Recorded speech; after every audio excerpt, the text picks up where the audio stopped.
introduction. Do you sit or? No, you don't have to. You do whatever you want. If you want to sit, that's fine. If you're around and standing around, let's get back into the auditorium so we can get moving with the next presenter. We did start a little late, so I did compress the breaks a little bit. So we'll give everybody a minute or two to get back, but then let's move forward.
All right, everyone, welcome back. If you'd like to take your seats, we can get moving again.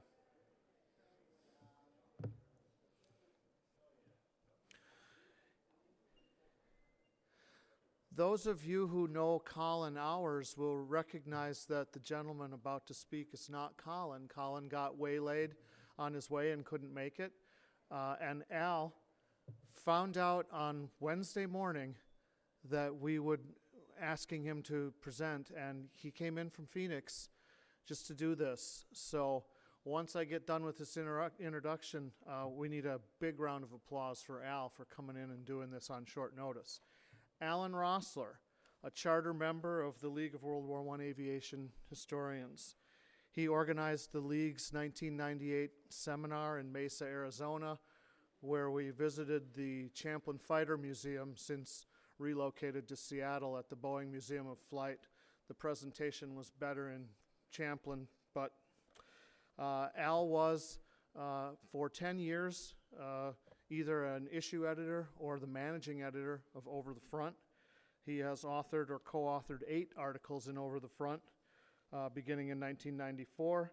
He's the author of 2 books, one of which he's going to talk about today, and the other one of which is well worth seeking out if you haven't gotten it. He has primarily focused on pilot biographies, 4 other biographies having been published in Cross and Cockade International, our counterpart overseas, and State Historical Society journals. He has focused this talk and some of his research on Lieutenant Bill Erwin's involvement also in the post-war Victory Lone Flying Circus, and that has resulted in 10 further articles in state and local historical journals across the country. He's a geology graduate from just 59 miles down the road in central Missouri State, but he has lived for the last 50 years in Phoenix, Arizona. He is a retired professional geologist and certified public manager. Ladies and gentlemen, a warm welcome for Alan Roesler.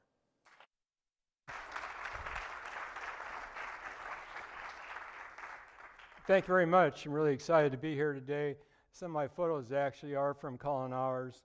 We'll go on here. I wanted to mention that a lot of these slides have a lot of detail in them, and I can't really go through all the detail, but if you would like, you can actually take out your cell phone and maybe photograph some of these details if you'd like, because we can't really read all these things. We're going to talk about these 3 aviators here. There's pilot William Erwin, Byrne Baucom, and Arthur Easterbrook. And these 3 aviators from the First Aero Squadron, Erwin had the most hours of flight hours of any pilot in the First Aero Squadron, and Baucom and Easterbrook had the most hours of any observers in the first Aero Squadron in both the St. Mihiel and Meuse-Argonne operations. And here, due to overcrowding during flight training, most of the flight training was at the 3rd Aviation Instruction Center at Sqdn, but many cadets were then transferred to other venues, such as the 2nd Aviation Instruction Center at Tours. So, Private First Class Bill Erwin here, you can see him here at Tours, and here he has had a mishap on his Cadrone G3D2, and you can see here, and this is Erwin right here, and here his French moniteur, and this is an American flight instructor here. This is another Frenchman right here. And this is a dual control trainer, and it's on a trailer right here. They're taking it back. And this slide right here, you can see this Cadrone G3D2. It's on the trailer. And this is, again, an American trainer. This is French moniteur, and this is another Frenchman here. And this was, we know that it's at the 2nd AIC at Tours because records show that, we know it was probably April 1918 because of the vegetation, but records show that this particular airplane was indeed shown to be flown at Tours in May of 1918. But again, vegetation shows that here is probably in April 1918. And after Erwin finished his primary flight training, he was sent back to Sqdn for his advanced flight training. And after his advanced flight training, he was then sent for his aerial gunnery flight training. And here he is right here on the left with a junior aviation badge, and these other ones all have regular military aviator badges, and they are probably along Arcachon Bay in the weekend of June 8th and 9th, and they were sent to attend, again, French Aerial Gunnery School, and the French Aerial Gunnery School is at Cazaux, and the date would be around June 7th, and that was 10 miles south at Arcachon, and they had to be sent there by truck.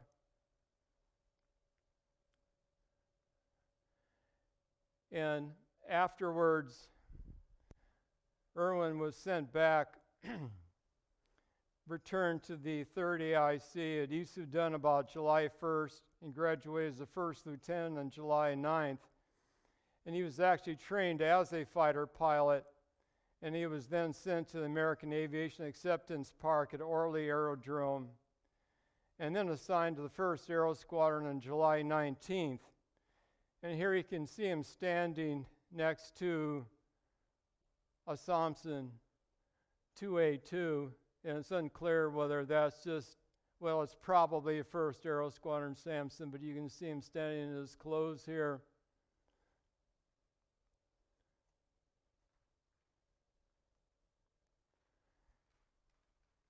And so he reached the 1st Aero Squadron on July 19th. He was assigned to his very first mission on July 20th, and he was ordered to locate the position of the 1st Division front lines on July 20th, and on an infantry contract patrol, and his observer then was First Lieutenant Herman St. John Bolt. And so Erwin then flew low over the front lines, and then he tried to contact St. John Bolt through his speaking tube, and Bolt then didn't respond back to him, so he turned back. And then he found out that Bolt had been killed by ground fire, and Bolt was actually shot in the head. So that was Erwin's very first mission.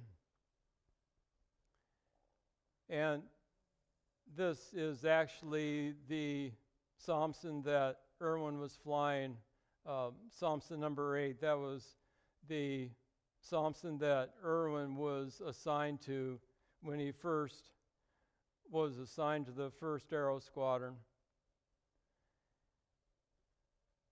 So then Baucom was commissioned as a second lieutenant, 343rd Field Artillery Regiment, Leon Springs Military Reservation, transferred to the Air Service at Kelly Field, San Antonio.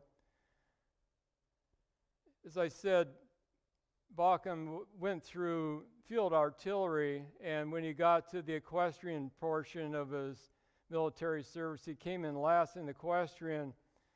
So then he decided to go into as an observer at Post Field, Fort Sill, and then he was ordered to overseas in April 19 and went into training at Sqdn. He was first posted to SOP 5 on June 11th, and SOP 5 then eventually became SOP 11. And then he had then a month of training in SOP 5, SAL 5, before he transferred to the 1st Aero Squadron on July 14th. So he flew his first mission with Erwin then on July 25th. And then their first mission, he went to drop propaganda leaflets behind the enemy lines.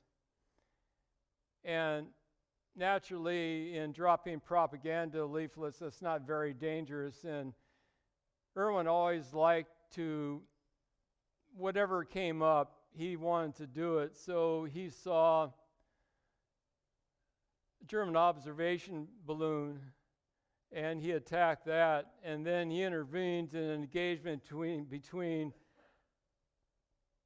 95th Aero Squadron Spads and the also 72 Fokker D7s. They had a dogfight. And then he ended up with 8 bullet holes in his Samson, and he had some wires cut, and 3-inch AA shell passed through his upper wing. In that particular engagement, that's also the engagement in which the also 72 commander, 39 victories, Karl Menkoff, was forced down during that particular battle. And this particular photograph shows Menkoff with his Fokker D7 and the M on the fuselage, and that's his dog. That's the battle, and shows Menkoff, holding his dog, and there's a lucky shot that forced him down, but that's that particular battle that Menkoff was shot down. And this photograph right here shows the map, shows the Château-Thierry July-August operations that the 1st Aero Squadron flew missions for the 1st and 42nd Divisions. And we're going to then focus in this particular area right in here. Right in through here.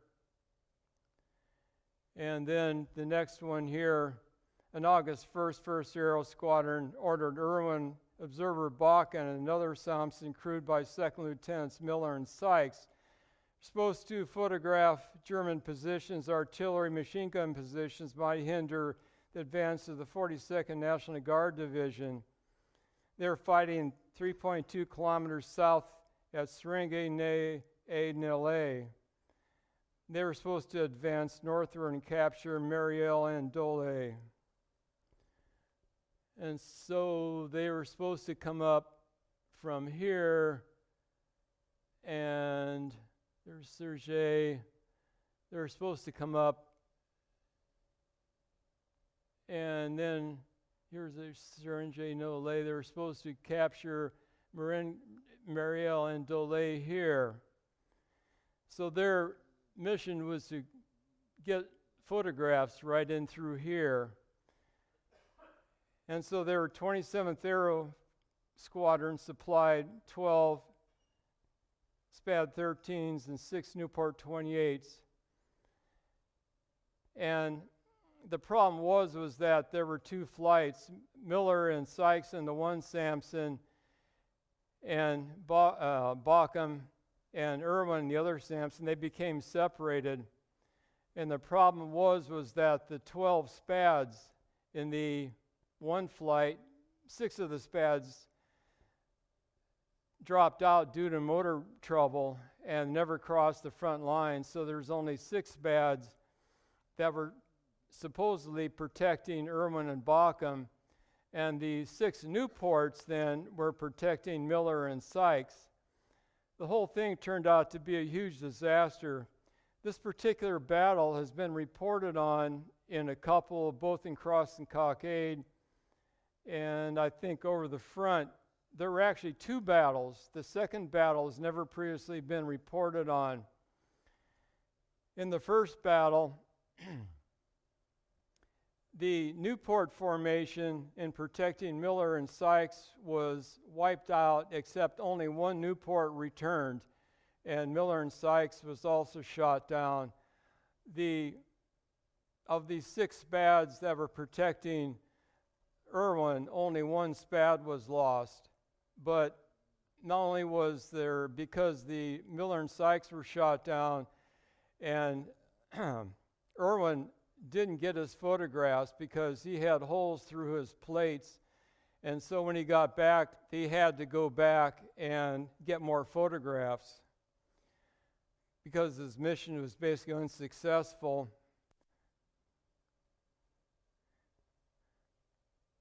This kind of shows you here, there's just a huge dogfight, and everything just went wrong from, just to show you some of the details here of people that were shot down. All these people were lost. Jason Hunt here, Newport 28, he was killed. Newport 28 exploded. This is Hewitt, and he was shot down here. Here's Beauchamp here. He was, fell out. He spun in when he tried to land in his SPAD. And Witten here, he flew the wrong direction, followed Fokker behind German lines when he should not have, and he ran into Fokkers and he was lost. And McElvain, he did the same thing. He went the wrong direction. These were huge mistakes. One of the big problems here was that the Newports here, they did not fly close protection with the Samson. They were sent out to protect. They did not follow Miller and Sykes like they were supposed to, and they became separated basically. Again, because they did not follow, or they did not provide close protection. They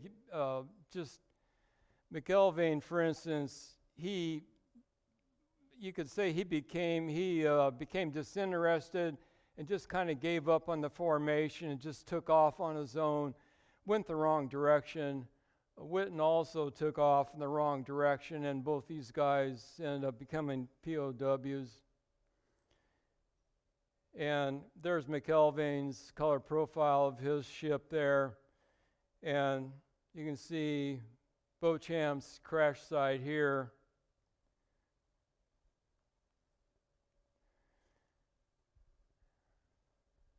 And Miller's Sykes, they crashed into a bridge abutment on their way back, and their Samson was just disintegrated. There really wasn't anything left. Really, the Samson just was shredded in pieces in their bodies and everything. Wasn't anything left of it. And so Erwin, then he changed observers, and he had to go back out. And this time, 95th Aero Squadron SPADs went out, but another Thompson crew went out with them. Wold and Wooten went out with them, and this second battle has never previously been reported. The 7 Spads protected Erwin and his observer this time, and out of those 7 Spads, 5 of them turned back. And this mission was pretty much also somewhat disastrous.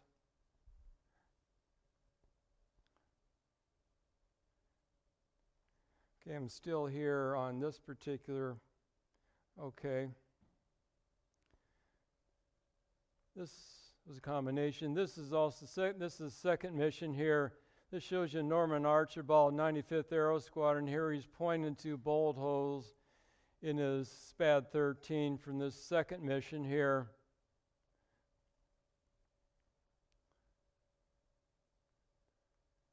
Excuse me. These tables here show just details here.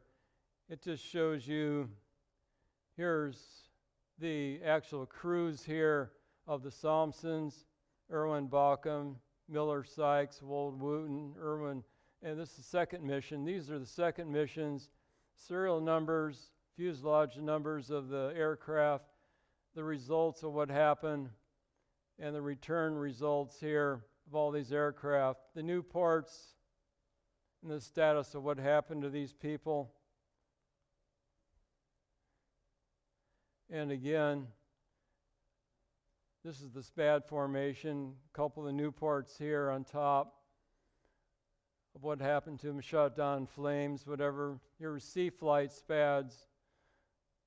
You can see all these sea flight SPADs, they all returned. And the B flight SPADs, most of them stayed.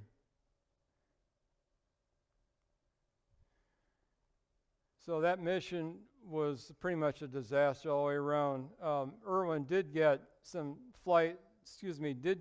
photos back from the second mission. The first mission disaster, but the second mission did get some photos out of that.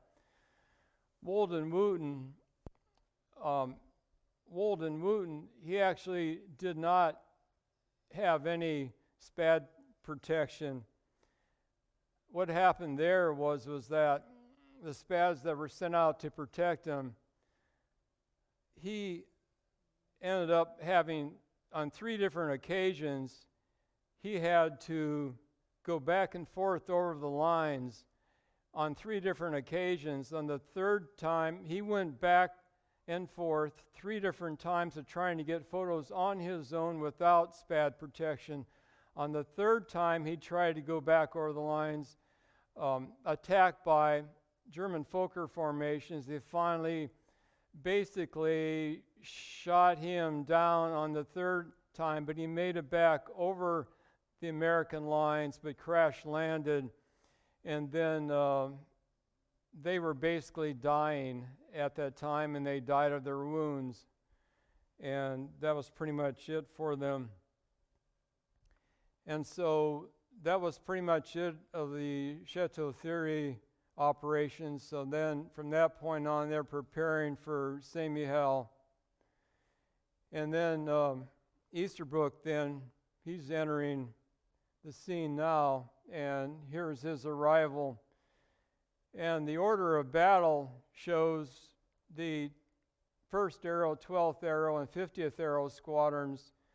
And for the St. Mihiel, it included French escadrilles, Sol 208 and Sol 214, the Thompson squadrons, escadrilles, assigned to the 1st Observation Group, supporting the American 5th Division.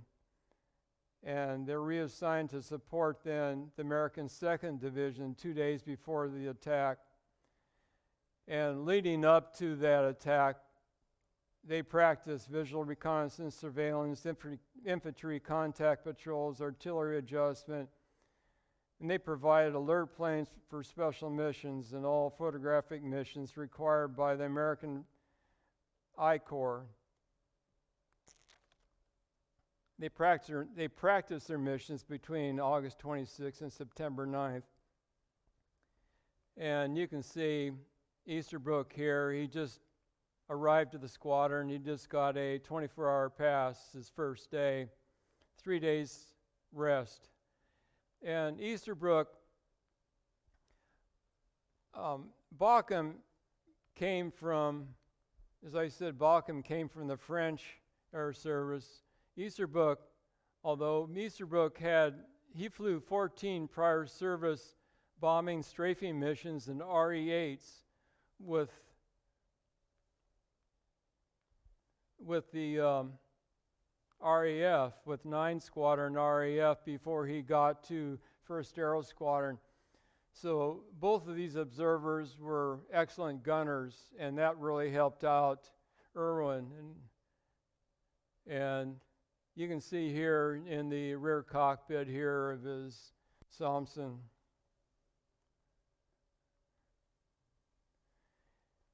So here's Easterbrook in his very first mission, and this is a training mission prior to St. Mihiel. And here he is on a training mission, just getting back August 27th, and just on a training mission, you can see here's an artillery shell just went through the fuselage of his 2A2, and just mechanics standing there, unexploded artillery shell.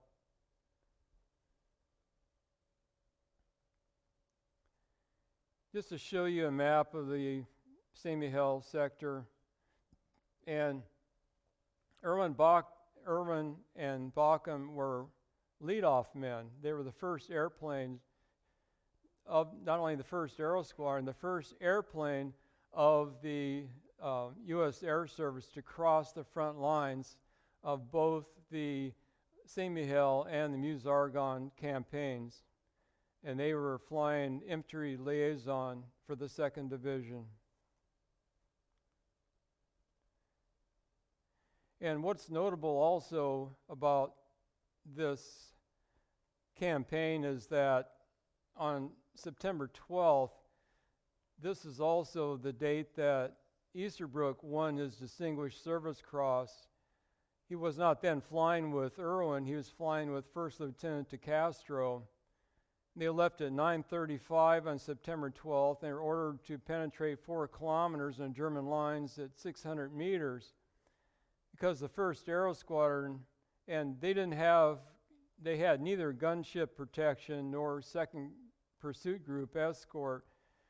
They had to photograph an altitude of 400 meters, and they were attacked by 4 German airplanes, but they succeeded in completing their mission.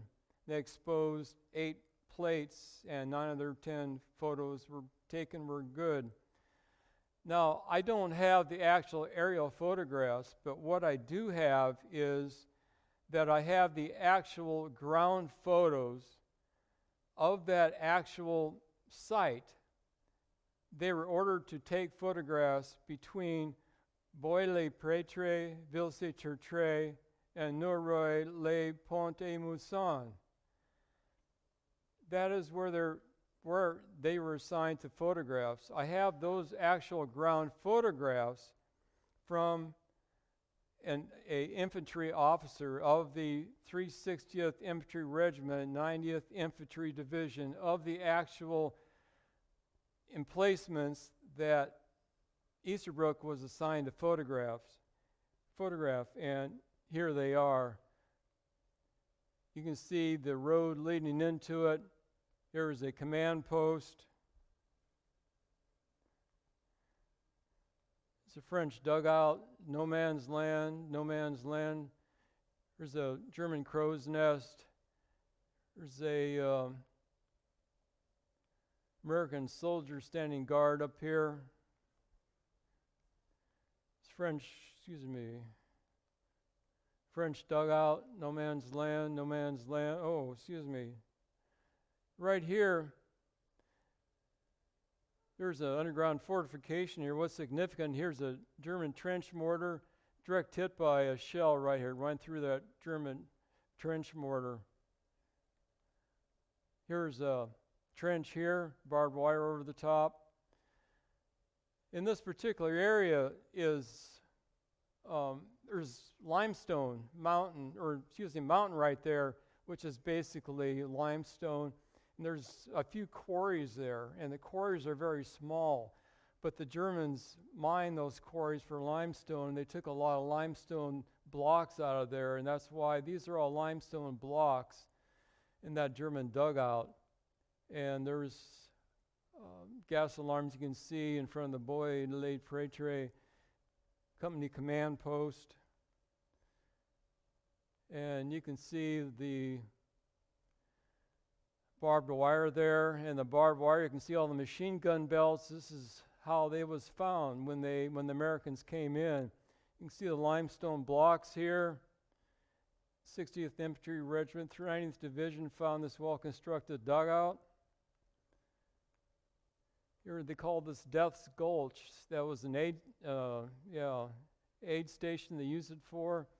Ammunition dump. You can see a street barricade. They were waiting for the Americans to come in.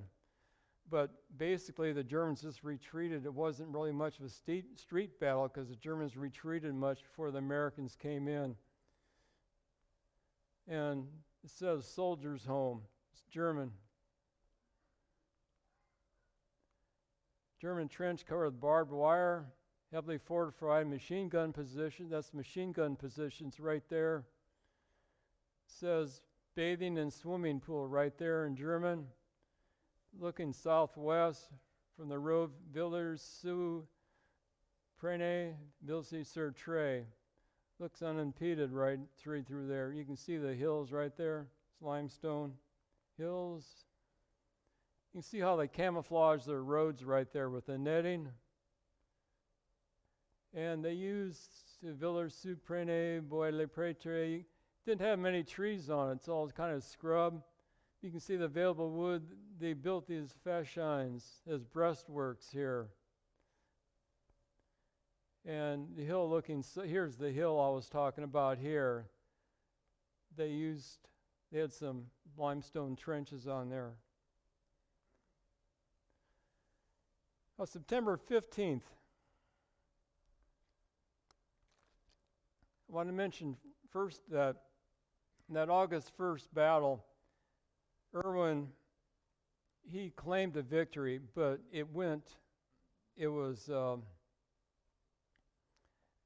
claimed it, but it was never confirmed. So on September 15th, Erwin was approaching the balloon lines and 6.4 kilometers behind the balloon lines, and he saw flames suddenly burst from the balloon lines between the 1st and 2nd balloon companies. A Fokker D-7s had gone in, and he flamed a couple of balloons between Bois de Hay and Bois de Lampe, southwest of Mamie. So Erwin spotted it, and he was with 2nd Lieutenant Richardson and another Thompson. And Richardson was lower, and he was chasing this Fokker. But Erwin was higher. And so Erwin, because he was higher than him, Erwin was above the Fokker, so Erwin just kind of dove on the Fokker, and Erwin, he nailed the Fokker right there. He dove on and he just nailed him, and that was his first victory right there. Fokker D-7 crashed it into Allied lines, and his observer there was Derringer, was neither Baucom nor Erwin, or Easterbrook, excuse me. So September 24th was the start of Meuse-Argonne campaign. First Army begins its intense bombardment, 2:30 a.m., 2,700 guns. And Erwin and Baucom leave at 6:40 a.m. And this color profile here shows their calling. And they had a white calling. This is the only first Aero Squadron with a white calling and it's the only one that's very distinctive. They had the white calling so that the Americans would not shoot it down. And the below photo there just shows First Lieutenant Arthur J. Coyle, who's actually the squadron commander, observer Second Lieutenant Corley, Thompson 282, number 24. Number 24, again, that's Coyle's ship right there, the squadron commander at the time, ready to take off in the Meuse-Argonne campaign.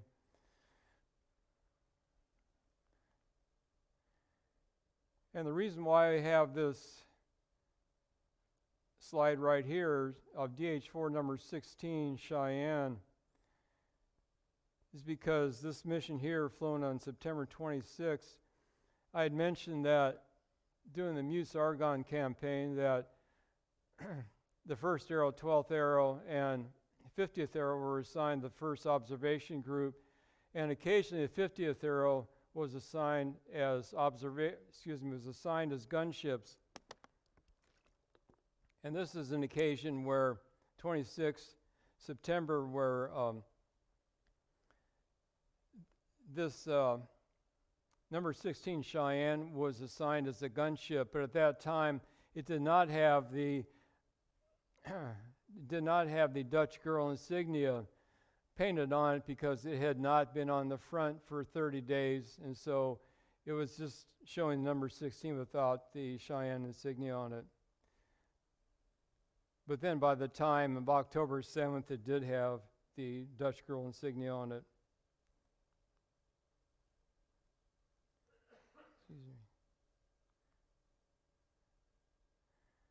But then on September 29th, Erwin attained his second and Baucom his first confirmed victory. They had an infantry contact patrol, and they ordered to locate 35th Division's front lines. So they engaged a German Rumpler, and they exchanged gunfire and shot it down. Now, German two-seaters are never easy to shoot down, and when they exchanged gunfire, they usually had some damage to it, which they did in this particular case. And they had bullets in the Synopsis radiator and compelled Erwin to return and make forced land in their advanced field of rare court.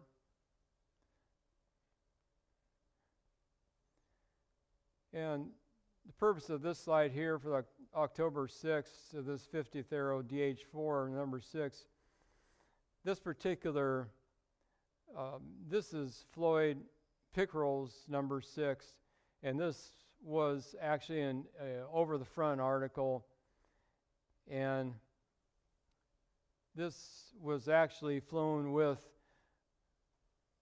Lieutenant Erwin on a mission here, and Pickerel actually was flying as a gunship with Erwin, and they were ordered to photograph entire I-Corps front, and Erwin, of his 24 photographs that he took that day, all of them are good.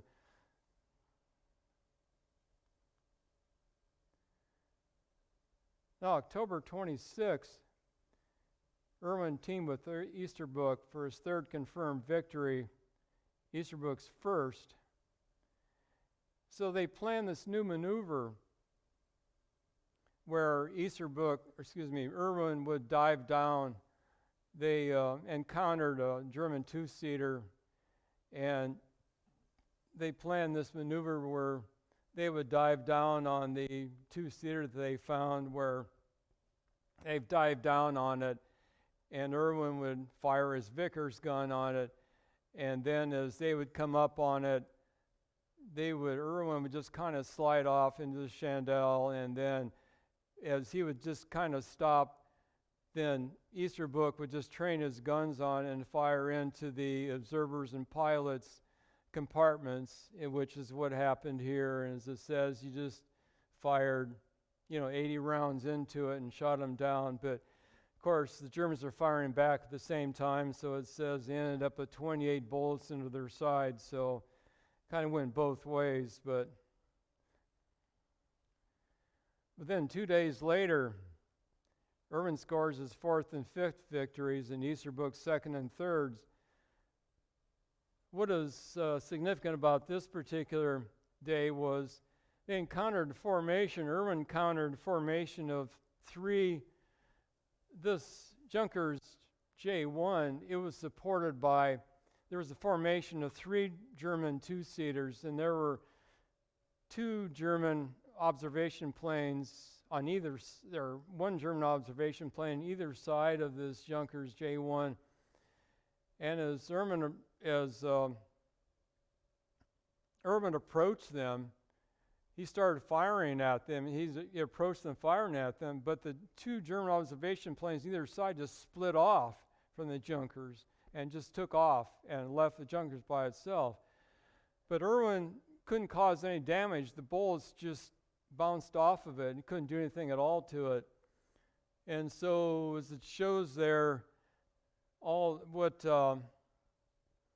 Erwin came up around and allowed Easterbrook to pour bullets into the observer's compartment. So Easterbrook killed the observer who hung limp over the side. And then Erwin came back around, and then Erwin had to kill the pilot, basically. It's the only way he could shoot it down, he found out, because he couldn't, with his armored Junkers, he couldn't shoot it down. He just had to kill the crew. And that's the only instance that they encountered one of these, but it's extremely hard to shoot down. And as you can see here, you can see the metal framework here, and you can see here it's got a telescopic sight on this Madsen machine gun, so this is a pretty formidable opponent if they encountered one of these things.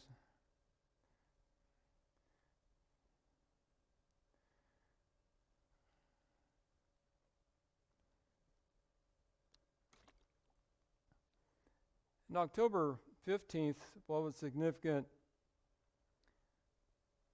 Erwin was supported by four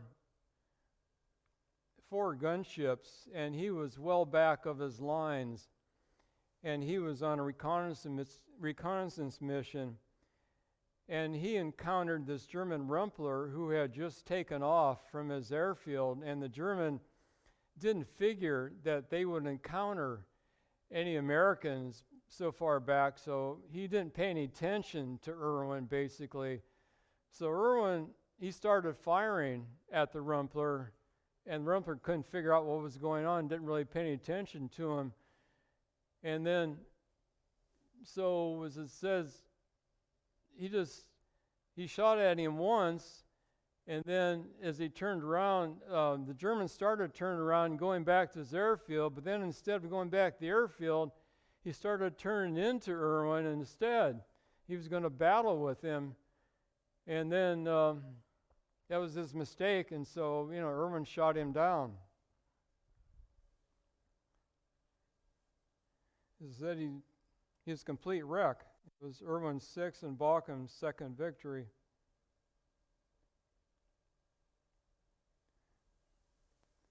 On October 18th,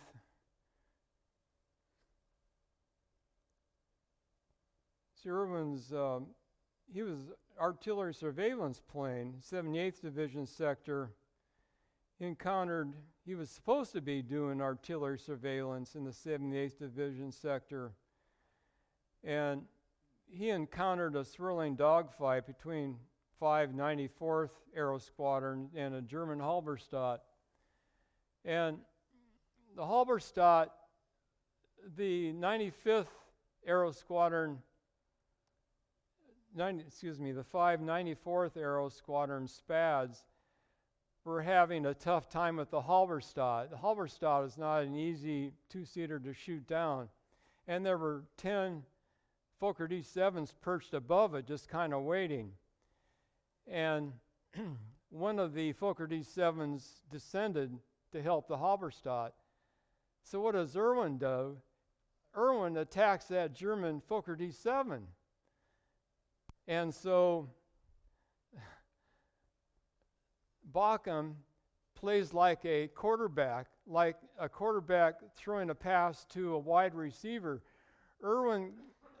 Baucom tries to perceive where the Fokker D7 is going to fly. So he trains his Lewis guns where he thinks the Fokker D7 is going to fly into, and sure enough, the Fokker D7 flies. He starts firing before the D7 flies into it, and the D7 flies right into his line of fire. And puff of smoke, fire starts, and there goes the D7. But in this case, the pilot has a parachute, so he jumps out. And that's Gustav Bohren of Jasta 10.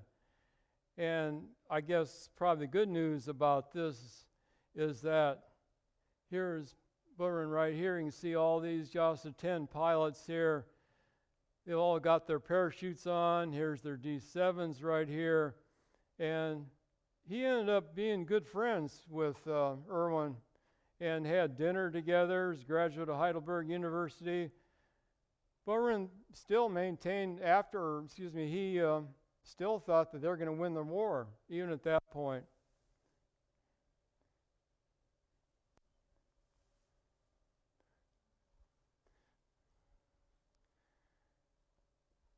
So on October 27th, they were ordered to fly a Erwin and Easterbrook reconnaissance propaganda dropping mission to drop 3,000 sheets of propaganda between Verpel and Imecourt. They attacked a German two-seater. This ended up being their probably hardest engagement they had with the German two-seater, because they just kind of went round and round and round and round. They finally shot it down, but it wasn't victory.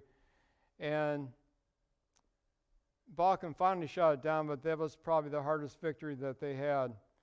And this here just shows you Erwin. He has 9 victory crosses here. Of course, one of them is unconfirmed, but just to show you that Erwin did have 9 victory crosses on his Samson. And that was Erwin's last final confirmed victory. Easterbrook's 4th victory, I'm not sure if I said Baucom, but that is Easterbrook's 4th victory as his observer.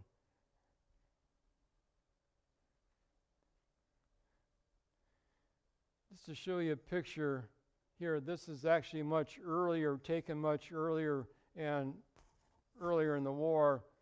This is Arthur J. Coyle, the squadron commander, and Erwin, and Mary A., that would be Coyle's girlfriend, and Richard T. Pillings, he came in later in the war. This is Coyle's Samson. And Gertrude, this was Gertrude R. is Easterbrook's girlfriend at the time, who he later married. And the German cross patches, where you see them, those are bolt holes that are patched up, where you see those.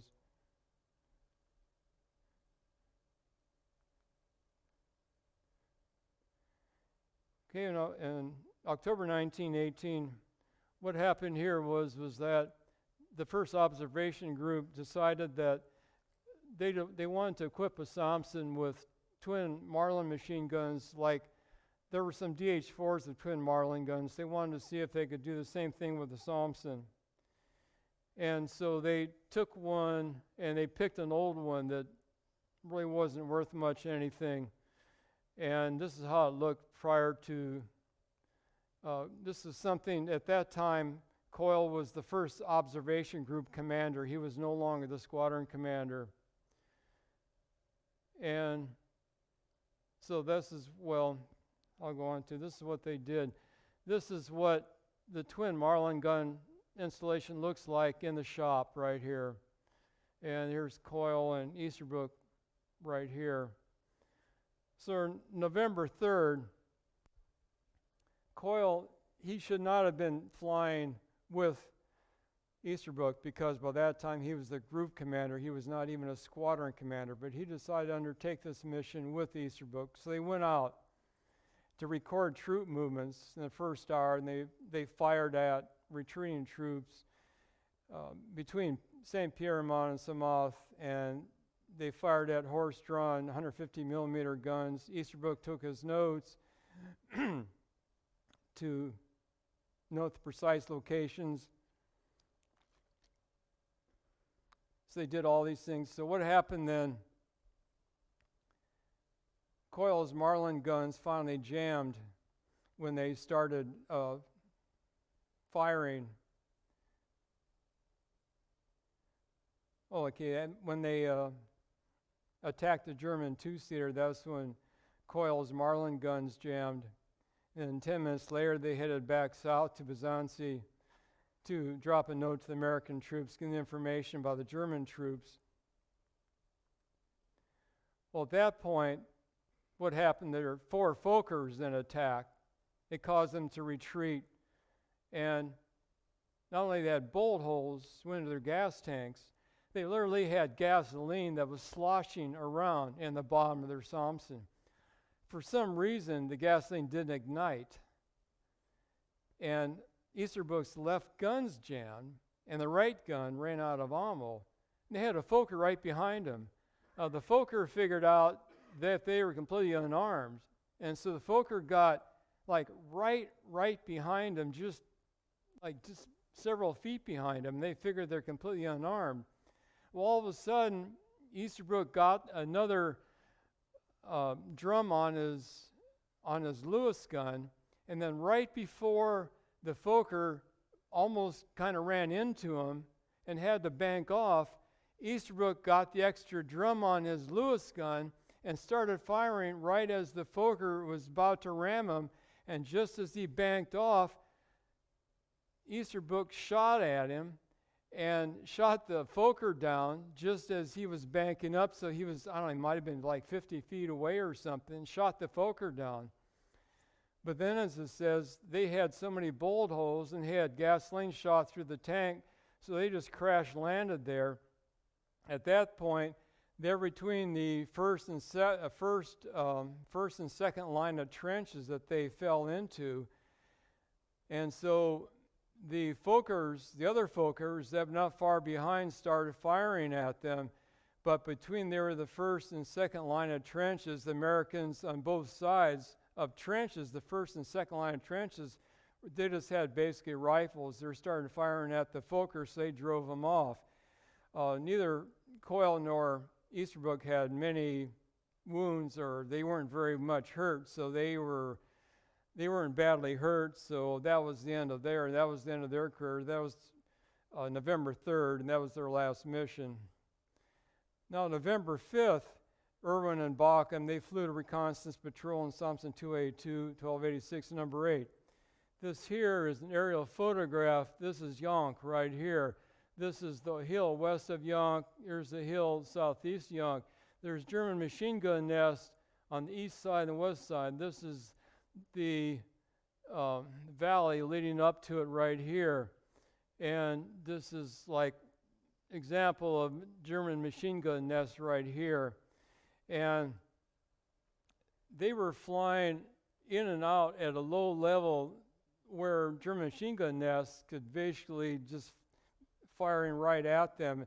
They were doing a reconnaissance trying to locate these areas. They were firing at, Baucom was, the Germans were retreating at that time, and so they were firing at the retreating Germans.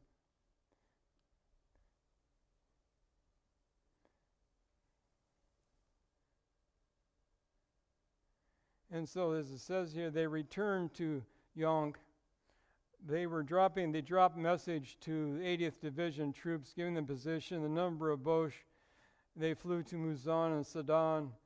And when they returned to Yonk, that's when they returned to Yonk from this direction here, and then they were going in this direction here, and then they were fired on from the machine gun nests along this hill and that hill. Excuse me, didn't mean to hit this. And they ended up crash landing along this hill right in the bottom there. And this kind of shows you here. They land between German machine gun nests on top of that hill there. And luckily, what happened, they were going upwards along a hill. and between two German machine gun nests. And Baucom was firing with his rear guns as they were going upwards. And they finally reached the military crest where the Germans below there could no longer fire at them. So Baucom jumped out and he grabbed his map boards that had the locations of the command posts and his codes, and Erwin grabbed his sidearm pistol, and they jumped into the shell holes, and they had to jump into shell holes back and forth, and they found grenades in the shell holes, and they made their way back to the American lines. And Erwin eventually found a horse, and he made back to his aerodrome on a horse the next day.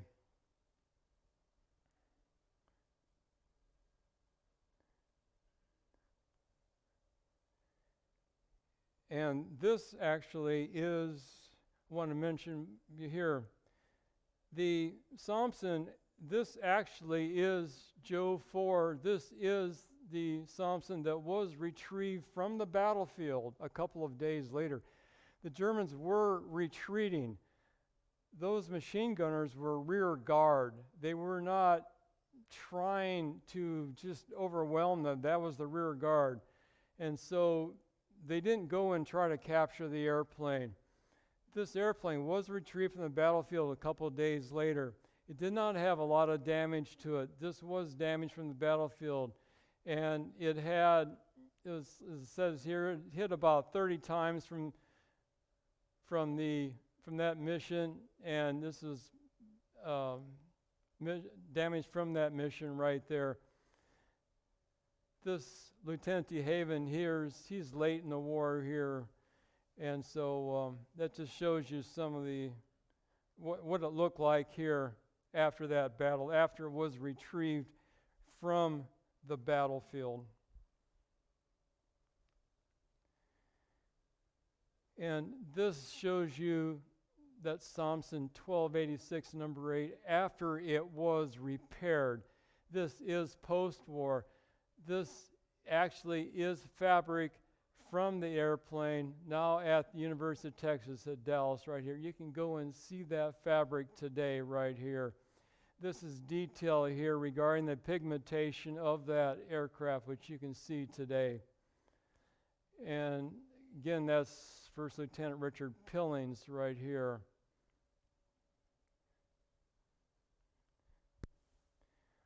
Okay, post-war right here. It shows you here Easterbrook right here with his father, senior chaplain, and Easterbrook with Donhauser and Baucom and Weibenthurm Aerodrome and Baucom with 3rd Army Air Patch. Here's post-war Erwin flying with the Victory Loan Flying Circus in a Fokker D7, and he flew with the Victory Loan Flying Circus. Here he is in Jackson, Mississippi, and he had some damage to this. He actually had some damage, crashed this thing a little bit, broke his propeller. Color profile of that particular Fokker that he flew that particular day. And this slide right here, this is probably the best photograph ever taken of Captain Anthony Beauchamp Proctor, 54 Victory Ace. And this is Erwin right here with these particular aces right here that flew with the Victory Loan Flying Circus. Another airplane that Erwin crashed May 1st, 1919 in Wichita. Curse Jenny JN4H in Wichita, and it's called the Texas Longhorn Jenny right here. Color profile of that airplane right here. You can see how colorful it was. Cut alfalfa field that Erwin crashed it in right here. You can see the damage to it right here, but it did fly again because they had a lot of spare parts. And Erwin ultimately died in 1927, August 19th. I'll show you just is with his wife here, Constance Erwin. She couldn't fly with him in the Dull Air Race because she was pregnant at the time. And he tried to take off, did take off on August 17th, 1927. But what happened was the airplane here,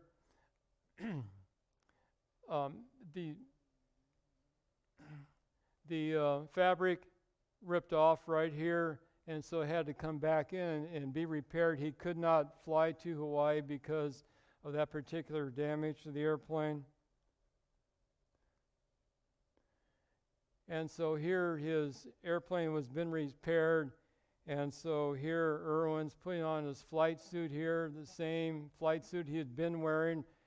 He's at Oakland, California. He landed first time on August 11th. He's wearing the same flight suit. Here is his famous wobble pump. What his wobble pump does, he's able to pump gasoline from his wing fuel pumps, or his wing fuel tanks. He has fuel tanks in his wings. He's able to pump gasoline from the wing tanks down to his engine using that wobble pump right here.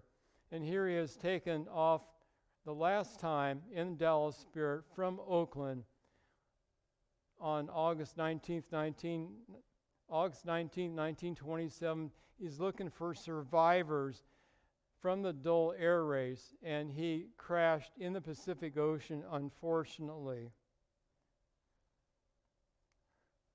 Excuse me.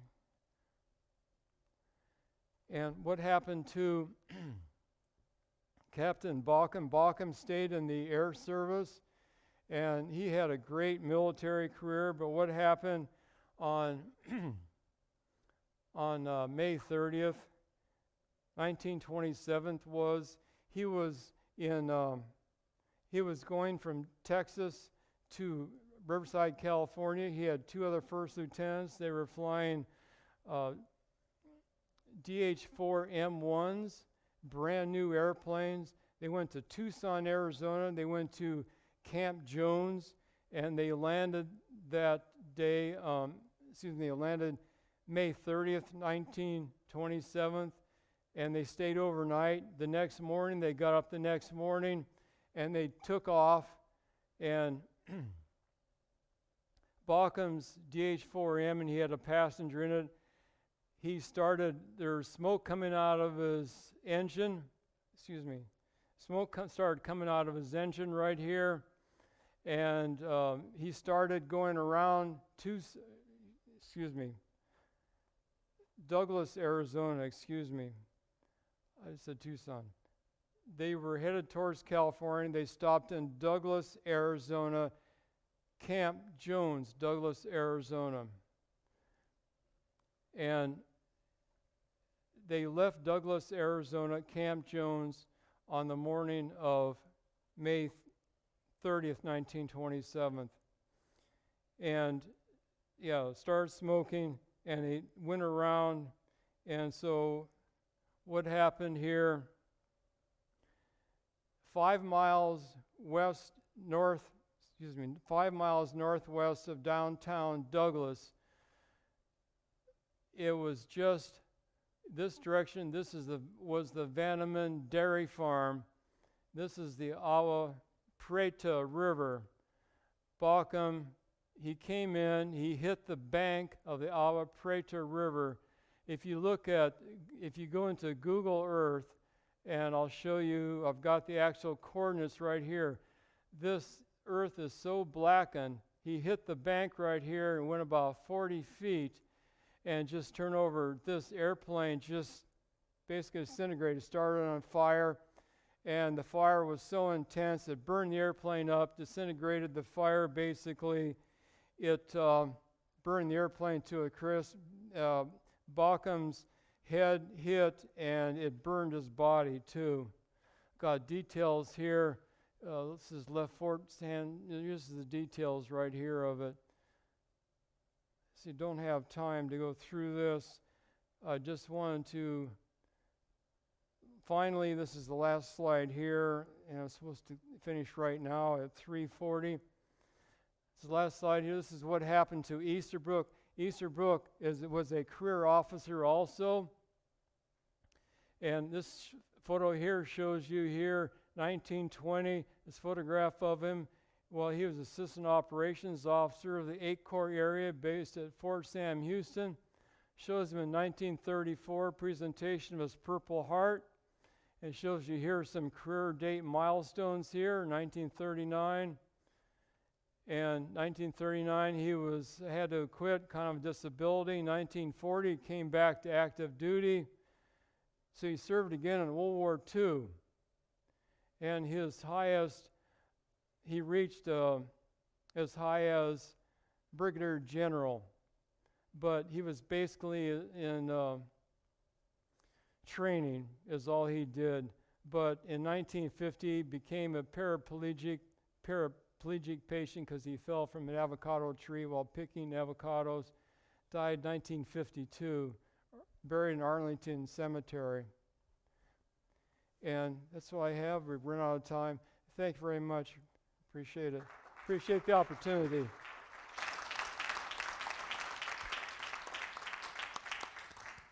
We do have time for a couple questions if there's anybody who have questions. All right, thank you, Al. That was tremendous. We're running a little bit slow, but that's okay because we've built some time in.